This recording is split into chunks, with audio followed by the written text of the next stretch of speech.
ஜெயலலிதா அவங்க பேட்டியில சொல்லி இருப்பாங்க, நானும் எங்க அண்ணனும் எம்ஜிஆர் நம்பியார் சண்டை போடுவோம், ஸ்வோர்ட் ஃபைட்டு, அதுல நான் தான் எப்பவும் ஜெயிப்பேன் பிகாஸ் ஐ எம் எம்ஜிஆர் அப்படின்வாங்க. ரசிகர்களை பிக்ஸ் பண்ணும் போது அவர் 2 வயசு பையனை வந்து ரசிகரா பிக்ஸ் பண்ணுவார். 2 வயசு குழந்தைன்னா அதுக்கு அப்பத்தான் கொஞ்சம் பேச்சு வரும். அப்ப வந்து அது நான் ஆணையிட்டால் அப்படின்னு அது பாடணும். அத 2 வயசு பிள்ளை பாடுற மாதிரி இருக்கணும் அப்படின்றதுதான் எம்ஜிஆர் வகுத்து கொண்ட விதி.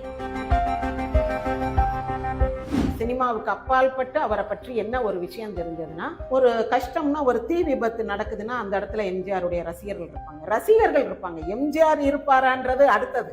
ஒவ்வொரு எம்ஜிஆர் ரசிகரும் ஒவ்வொரு குட்டி எம்ஜிஆர். இதெல்லாம் வந்து விஜய் இல்லைங்க. விஜய் ரசிகர்கள்ட்ட நம்ம எதிர்பார்க்க முடியாதே. இதுதான் டிஃபரன்ஸ். சினிமா பிம்பத்துக்கு மட்டுமே ரசிகர்கள், மக்களுக்கு ஒரு பிரச்சனைனா விஜய் ரசிகர்கள் ஓடி வந்து செய்ய மாட்டாங்க. அதான் எஸ்பிபி கிட்ட சொல்லியிருப்பார், நீ போய் நிறைய உன் ஃப்ரெண்ட்ஸ்கிட்ட சொல்லியிருப்ப நான் எம்ஜிஆர் படத்துல பாட போறேன்னு. அடுத்து உனக்கு இந்த சான்ஸ் இல்லைன்னா நீ நல்லா பாடல போல அப்படின்னு நினைச்சிருவாங்க. உன்னை பற்றி கொஞ்சமா குறைவா பேசுவாங்க. அந்த எஸ்பிபி இடத்துல இருந்து அவர் யோசித்து பாக்குறாரு. அதுதான் எம்ஜிஆர்ட்ட உள்ள ஒரு தனி சிக்னிபிகன்ட் ஃபீச்சர், ஒரு டிஃபரன்ஸ். சின்ன வயசுல எம்ஜிஆர் கட்சி ஆரம்பிக்கும் போது அதுல இருந்த உறுப்பினருடைய வயது என்னன்னா குறைந்தபட்ச வயது